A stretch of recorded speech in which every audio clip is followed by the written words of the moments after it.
திரு விஜய் அவர்களுக்கு ஒன்றை மாற்றம் சொல்லிக் கொள்கிறேன். இன்றைக்கு தமிழ்நாட்டில் நடைபெற்றுக் கொண்டிருப்பது மக்களை ஏமாற்றியும் கிடைக்கின்ற தமிழையும் திராவிடத்தையும் கேடயமாக வைத்துக் கொண்டு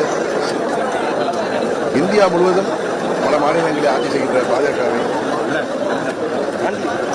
ஏதோ மதவாத கட்சி போல சித்தரித்துக் கொண்டு இவர்கள் சிறுபான்மையினர் காவலர்களாக தங்களை காட்டிக்கொண்டு சிறுபான்மை மக்களை ஏமாற்றி தமிழையும் திராவிடத்தையும் சொல்லி தமிழ்நாட்டு மக்களை ஏமாற்றி 21 ஆட்சி வந்தார்கள். தேர்தல் வாக்குறுதிகள் கூட நிறைவேற்ற முடியாத அளவுக்கு இந்த ஆட்சி மோசமாக இருக்கிறது. யாருக்கும் பாதுகாப்பு இல்லை. சிறுமிகள் வயது முதிர்ந்த மூதாட்டிகள் வரை இன்றைக்கு பாதுகாப்பு இல்லை. காவல்துறையைச் சேர்ந்த நண்பர்களுக்கு இன்றைக்கு பாதுகாப்பு இல்லை. எங்கு பார்த்தாலும் போதை கலாச்சாரம், இது கஞ்சா சந்தையாக இன்றைக்கு தமிழ்நாடு வழங்கிக் கொண்டிருக்கிறது. போதை வட்டி கொட்டி எல்லாம் பழகிருக்கிறது. அதுபோல தேர்தலில் சொன்னதெல்லாம் அவர்கள் நிறைவேற்றிவிட்டோம் என்று பச்சை பொய் சொல்கிறார்கள்.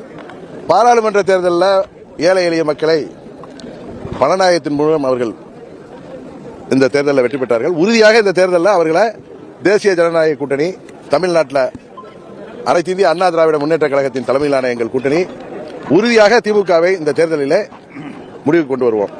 ஏன்னா இந்த நிறைய பேர் ஊடகங்களில் பார்க்கிற ஊடகங்களில் திமுகவுக்கு சார்பாக பேசுபவர்களை தாண்டி நெறியாளர்களே பல பேர் திமுகவிற்கு சாதகமாக மற்றவர்களை பற்றி அவர்களே ஒரு சைடு நடுநிலை தாண்டி பேசுகிறார்கள்.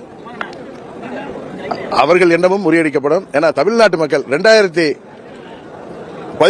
தேர்தலுக்கு முன்னாடி என்ன மனநிலையில் இருந்தார்களோ, 2001 தேர்தலுக்கு முன்பு என்ன மனநிலையில் இருந்தார்களோ, அதை விட அதிக கோபமாக திமுக மீது இருக்கிறார்கள் என்பதுதான் உண்மை. இதை நீங்கள் வேண்டுமானால் ஏற்றுக்கொள்ளாமல் இருக்கலாம்.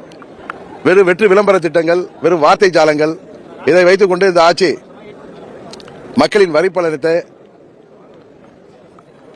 உண்டு கொள்கின்ற ஆட்சியாக, எங்கும் ஊழல், எதிலும் ஊழல், எங்கும் முறைகேடுகள், இன்றைக்கு பல துறைகளில் 30% வரை கமிஷன் பெறுகின்ற நிலையில தமிழ்நாடு இருக்கிறது. ஓட்டுக்கு பணம் கொடுத்து கேஷ் ஃபார் ஓட்டு மூலம் எப்படியும் வெற்றி பெற்று விடலாம் என்று ஏழை எளிய மக்களை இவர்கள் விலைக்கு வாங்கி விடலாம் என்று நினைக்கிறார்கள். எதுக்கு லெங்தா சொல்றேன்னா, இன்னும் திமுக கூட்டணி பலமான கூட்டணிக்கிறீங்க, கொள்கை கூட்டணிக்கிறீங்க. காங்கிரஸ் கட்சி தேர்தல் பேச்சுவார்த்தைக்கு குழு அமைத்த 2 மாதம் ஆகுது. இன்னும் அவர்கள் தொடங்கவே இல்லை. இன்னும் அவர்கள் கூட்டணியில் அவர்கள் எத்தனை சீட்டுகள் அவர்களுக்கு ஒதுக்கப்பட்டு அது என்ன சுமூகமாக போகுமா என்பதே தெரியாத அளவிற்கு நாம் கேள்விப்படுகின்ற செய்திகள் நெறியாளர்களுக்கு சொல்றேன். என்டிஏ கூட்டணியில் நாங்கள் வெளியில போனப்ப, அண்ணன் ஓபிஎஸ் போனப்ப அதை பெருசா பறைசாற்றினீங்க.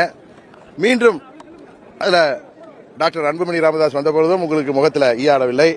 நீங்கள் எல்லாம் எதிர்பார்க்காத அம்மா மக்கள் முன்னேற்ற கழகம் எங்களுக்குள்ள மனமாச்சரியங்களை, கருத்து வேறுபாடுகளை எல்லாம் மறந்துவிட்டு, ஒதுக்கி வச்சுட்டலாம் இல்ல, மறந்துவிட்டு நாங்கள் எல்லாம் அம்மாவின் வளர்ப்புகள், அம்மாவின் தொண்டர்கள், அம்மா வளர்த்த பிள்ளைகள் என்கிற ஒரே புள்ளியில புரட்சி தலைவரும் அம்மா அவர்களும் இருந்தால் இந்த தேர்தலில் என்ன நிலைப்பாடு எடுத்திருப்பார்கள், யாரை வீழ்த்த வேண்டும் என்று நினைப்பார்களோ அதே மனநிலையில் நாங்கள் அனைவரும் ஒன்றிணைந்திருக்கிறோம்.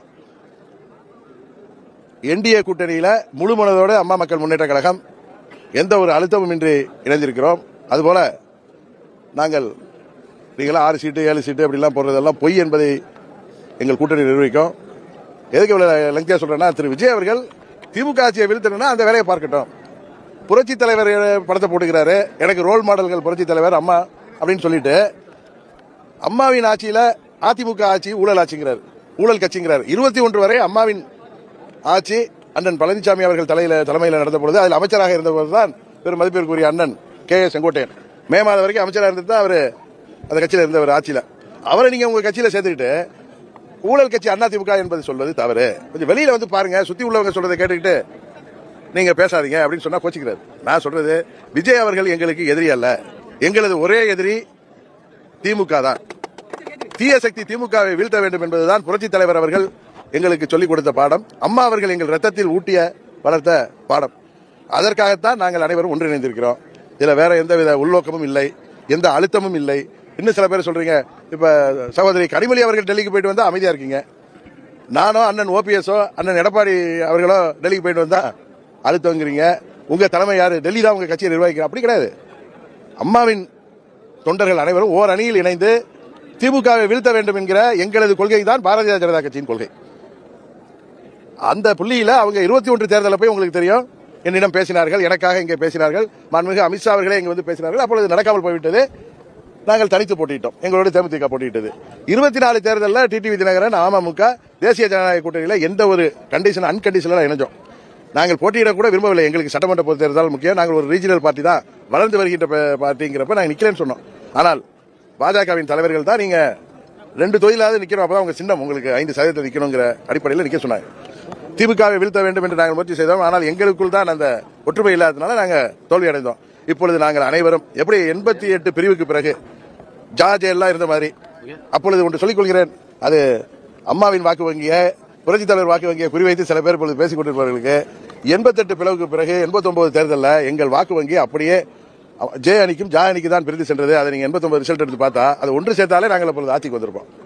அதனால இவர்கள் வந்து ஏதோ புரட்சித் தலைவர் எங்கள் ரோல் மாடல், அம்மா அவர்கள் எங்கள் ரோல் மாடல் சொல்றதுனால அம்மா மக்கள் முன்னேற்ற கழகமோ இல்ல அதிமுக தொண்டர்களோ எம்ஜிஆரின் தொண்டர்களோ அம்மாவின் தொண்டர்களோ யாரும் இதில் ஏமாற மாட்டார்கள். எங்களுக்குள் இருந்த மனமாச்சரியங்கள் எல்லாம் விட்டுவிட்டு, ஏன்னா தமிழ்நாடு முழுவதும் பொதுமக்கள் என்ன சொன்னார்கள், அம்மாவின் தொண்டர்கள் அதிமுக எல்லாம் ஒன்னாயிட்டோம், கூட்டணியில் நாங்கள் அமமுக இருக்கோம். அதனால நீங்கள் என்னதான் ஊடகங்கள்ல தினகரன் அப்படி சொன்னாரு, தினகரன் கூட்டணி ஆட்சியை பற்றி சொல்கிறாரு, அண்ணன் இபிஎஸ் வந்து தனிப்பெரும்பான்மையில் ஆட்சி அமைப்புன்னு சொல்றாரு, டிடிவி தினகரன் சொல்றதை நீங்க நல்லாவே கவனிச்சீங்க. ஆனா நீங்க நெறியாளர்கள் என்ன பண்றாங்க, டிடிவி தினகரன் கூட்டணி ஆட்சி இல்ல, எங்கள் சட்டமன்ற உறுப்பினர்கள் சில பேரை மந்திரியாக்க வேண்டும் என்பது எங்களுக்கு விருப்பம், அது கண்டிஷன் கிடையாது, கிளைம் கிடையாது, எங்கள் விருப்பம் என்றுதான் நான் சொன்னேன். அதுபோல அனைத்து இந்திய அண்ணா திராவிட முன்னேற்ற கழகம் அறுதி பெரும்பான்மையோட ஆட்சி அமைத்தாலும் எங்களது விருப்பங்களை அவங்க கன்சிடர் பண்ணுவாங்கிறதா ஒரு நட்பு ரீதியான நாங்களாம் ஒரே தாய் வளர்த்த பிள்ளைகள் என்பதனால அவர்கள் ஒன்றும் பிரிவினை பார்க்க மாட்டார்கள். ஏற்கனவே எங்களுக்குள்ள இருந்த மனமாச்சரியங்கள் எல்லாம் விட்டு எல்லோரும் ஒன்னாயிட்டோம். டாப் டு பாட்டம், அது அமமுக இருந்தாலும் சரி அதிமுக இருந்தாலும் சரி. யாரோ ஒரு சில பேர் சுயநலத்துக்காக தங்களுக்கு இந்த கூட்டணியில வாய்ப்பு கிடைக்காது என்பதற்காக வெளியில போயிருக்காங்க. அதுபோல அண்ணன் ஓபிஎஸ் அவர்கள் எங்களோடு பயணித்தவர், அவரும் எனக்கு ஒரு அருமை அண்ணன் தான். அவர் ஏதாவது வழியில அம்மாவின் ஆட்சி அமைவதற்கு உறுதுணையாக இருக்க வேண்டும் என்பதுதான் எனது கோரிக்கை. அதை அவர் புரிந்து கொண்டிருப்பார். அவர் ஆதங்கத்தை அவர் பொதுவெளியில வெளிப்படுத்தினாரு. அவர் ஆதங்கம் எனக்கும் புரியும். எப்படி அவர் வந்து அருமை அண்ணன் இபிஎஸ் எனக்கு எப்படி அருமை அண்ணனோ அது போல அண்ணன் ஓபிஎஸும் அருமை அண்ணன் தான். இங்கிருந்து பிரிந்து சென்றாலும் அண்ணன் கே செங்கோட்டையன் அவர்களும் எங்களது அருமை அண்ணன் தான். வைத்திலிங்கமாக இருக்கட்டும், அவர் மனோஜ் பாண்டியனாக இருக்கட்டும், வேறு யாரெல்லாம் எங்கு சென்றிருந்தாலும் அவர்கள் அங்கு சென்றிருக்கிறார்களே எங்களுக்கு வருத்தம் இருக்கிறது. ஆனால் தனிநபர்கள் போய் ஒரு இயக்கத்தை பாதித்து விட முடியாது என்பது உங்களுக்கும் தெரியும். வைகோ அவர்கள் கூட எத்தனையோ மாவட்ட செயலாளர்கள் எத்தனையோ பாத்தீங்கன்னா வைகோ அணியில தான் பெரிய தலைவர்கள் இருந்தாங்க. ஆனா 96 தேர்தலில் திமுக வெற்றி பெற்றது. அதுபோல போன முறை நாங்கள் பிரிந்து ஜார்ஜ் அணி பிரிஞ்சிருந்த மாதிரி நாங்கள் பிரிந்து நின்றதால் வெற்றி வாய்ப்பை இழந்தோம். அதை உணர்ந்து எல்லாம் ஒன்னாயிட்டோம். இது தேர்தலுக்கான கூட்டணி அல்ல, அம்மாவின் ஆட்சி வர வேண்டும் என்பதற்காக எல்லோரும் கருத்து வேறுபாடுகளை மறந்து நாங்கள் ஒற்றுமையாக இருக்கோம். நீங்க என்ன குழப்பம் விளைவிக்க நினைத்தாலும் அது நடக்காது. உறுதியாக நாங்கள் வெற்றி பெறுவோம்.